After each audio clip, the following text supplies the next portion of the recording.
തൃശൂരിലെ കലോത്സവ വേദികളിൽ ഇപ്പോൾ പുരാണ കഥകൾക്കൊപ്പം തന്നെ രാഷ്ട്രീയ കേരളത്തിന്റെ നേർചിത്രങ്ങളും മുഴങ്ങി കേൾക്കുകയാണ്. AKG സെന്ററിൽ നിന്നും കലോത്സവം നിർത്തിവെക്കാനുള്ള അറിയിപ്പ് ഉടനടി എത്തുമോ എന്ന് തോന്നിപ്പിക്കും വിധം അത്രമേൽ ശക്തമായ വിമർശനങ്ങളാണ് ചാക്യാർ കൂത്തുവേദിയിൽ നിന്നും ഉയരുന്നത്.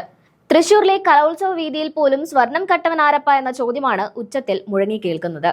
നിയമസഭയിലും സമൂഹ മാധ്യമങ്ങളിലും എന്തിനേറെ പറയുന്നു, പ്രായഭേദമന്യേ ഓരോ മലയാളിയും പാടി നടന്ന പാരടി ഗാനം ഇപ്പോൾ കലോത്സവ വേദിയിലും അരങ്ങ് തകർക്കുകയാണ്. കളിയാക്കാനുള്ള സാഹചര്യങ്ങളെ കൈയടക്കത്തോടെ അവതരിപ്പിച്ചാൽ മികച്ചതാക്കാൻ കഴിയുന്ന കലാരൂപമാണ് ചാക്യാർകൂത്ത്. കല കാലത്തിന്റെ കണ്ണാടിയാണെന്ന സത്യം ഒരിക്കൽ കൂടി ഉറപ്പിക്കുകയാണ് ഹൈസ്കൂൾ വിഭാഗം ചാക്യാർകൂത്ത് മത്സരാർത്ഥികൾ. ചിരിപ്പിക്കുക മാത്രമല്ല, ചിന്തിപ്പിക്കുക കൂടി ചെയ്യുന്നതാണ് ചാക്യാർകൂത്ത് എന്ന കലാരൂപമെന്ന് അടിവരയിട്ടുകൊണ്ടാണ് ഇത്തവണത്തെ കലോത്സവ വേദിയിലെ കൗമാര പ്രതിഭകൾ സദസ്സിനെ കയ്യിലെടുത്തത്. സാഹിത്യ അക്കാദമിയിലെ മന്ദാരം എന്ന തുറന്ന വേദിയിലാണ് ഇത്തവണ ചാക്യാർകൂത്ത് അരങ്ങേറിയത്.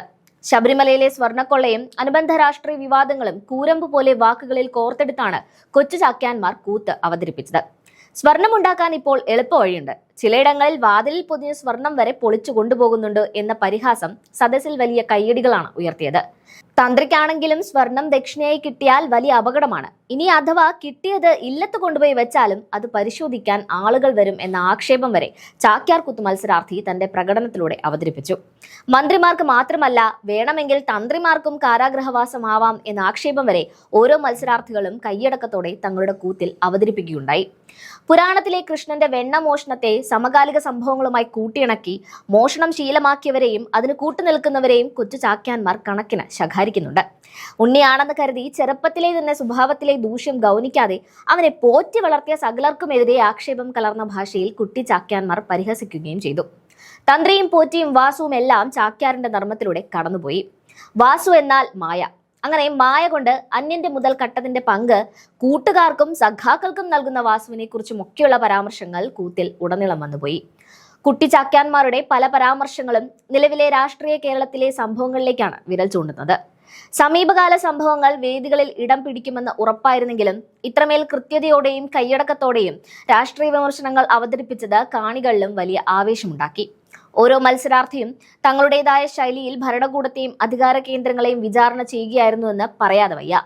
ശബരിമല സ്വർണ്ണപ്പാളികൾ മോഷ്ടിച്ച കള്ളന്മാരെയും അതിന് കുടപിടിച്ച അധികാരികളെയും സദസ്സിന് മുന്നിൽ നിർത്തിക്കൊണ്ട് തൃശൂരിലെ കലോത്സവ വേദി രാഷ്ട്രീയ ബോധമുള്ള കലയുടെ ഇടമായി മാറി. ചാക്യാർകൂത്തിന് പുറമെ മറ്റ് കലാരൂപങ്ങളിലും ഇത്തരം സാമൂഹിക വിഷയങ്ങൾ പ്രതിഫലിക്കുന്നുണ്ടെങ്കിലും ആക്ഷേപഹാസ്യത്തിന്റെ കരുത്തിൽ ചാക്യാർകൂത്ത് വേദി തന്നെയാണ് ഇത്തവണ മുൻപന്തിയിൽ നിൽക്കുന്നത്.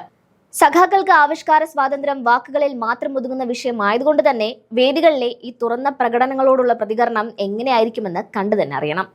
ഞാൻ കുറച്ച് ഗെയിമായിട്ടാണ് കേട്ടോ പറയാ കേക്കട്ടെ.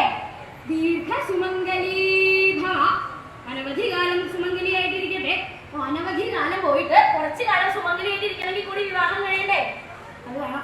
അപ്പൊ പാഞ്ചാലിയുടെ വിവാഹം നടന്നില്ലെങ്കിൽ തന്റെ അനുഗ്രഹത്തിന് ഫലില്ലാന്ന് വരും അല്ലേ? അതെ അതെ. താനെന്താ അനുഗ്രഹിച്ചത്? ഞാൻ പൊളിയുടെ വിവാഹം നടക്കണം, അത്രേ ഉള്ളൂ. അതിപ്പോ രാജാക്കന്മാരുടെ വേണമെന്നല്ലോ, ബ്രാഹ്മണരായാലും പോലെ നോക്കുക. ആരെങ്കിലും ഉണ്ടെങ്കിൽ അവരെ നമുക്ക് പ്രേരിപ്പിക്കാലോ. അങ്ങനെ ബ്രാഹ്മണർ ചിലത് അവരുടെ ഇടയിൽ ആരെങ്കിലും ഉണ്ടോ നോക്കി പുറപ്പെട്ടു. ഈ വിദ്വാനായോ? തനിക്ക് വേണമെങ്കിൽ അത് തരാട്ടോ. ശബരിമലയിലെ സ്വർണ്ണക്കൊള്ളയെയും ഹാസ്യത്തിന്റെ ഭാഗമാക്കി. കുട്ടിക്കാലം തൊട്ട് അവന്റെ ശീലെന്താ? മോഷണം. അന്യഭവനങ്ങളിലൊക്കെ പോയിട്ട് വെണ്ണയും പാലും കട്ട് ഭക്ഷിക്കുക. ഇതായിരുന്നു കുട്ടിക്കാലത്ത് അവന്റെ ശീലം. അന്ന് സാരല്ല, കുട്ടിയല്ലേ ഉണ്ണിയല്ലേ എന്ന് വിചാരിച്ച് അത് ആരും ഗൗനിച്ചില്ല. ഇത് അവൻ തരാക്കി. പിന്നെ അവൻ ആ മോഷണം, ആ സ്വഭാവം കൂടെ മാറ്റുണ്ടായില്ല, ആ കളവ്. അപ്പോ ഈ ഉണ്ണികൃഷ്ണനെ പോറ്റി വളർത്തിയവര്